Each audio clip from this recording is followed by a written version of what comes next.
ప్రజాస్పందన చూసిన తర్వాత జగన్మోహన్ రెడ్డి గారు మీ అధికారంలోకి రాకుండా ఎవరు ఆపలేరు. సో ఎవరైనా కుట్రలు చేసినా ఇవాళ జగన్మోహన్ రెడ్డి గారు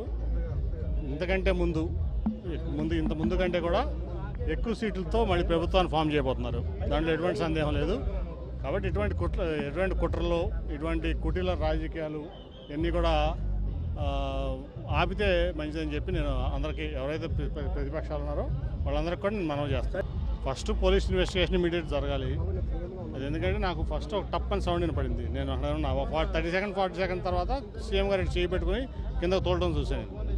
నేను ఇంకా ఇదైందనుకుంటే ఈ లోపు దెబ్బ వెళ్ళి పక్కనే వెల్లంపల్లి గారికి కూడా కంటికి చాలా తీవ్రమైన గాయం అయింది. ఇవాళ ఇది చాలా తీవ్రమైన పరిణామం, మామూలు పరిణామం అట్లాగే ఉంది కదా. ఇప్పుడు నేను అనుకుంటా ఏంటంటే, ఇప్పుడు వివేకానంద స్కూల్ ఉంది పక్కన, టార్గెటెడ్గా చేయకపోతే అది జరగదు. అది కంపల్సరీ ఏదో కుట్ర ఉంది దీంట్లో. లోకేష్ 600 మందిని హైర్ చేసుకుని ఒక 4 ఏళ్ళ నుంచి ఇదే పనిలో ఉన్నాడు. సోషల్ మీడియాలోనే బతుకుతున్నాడు అతను.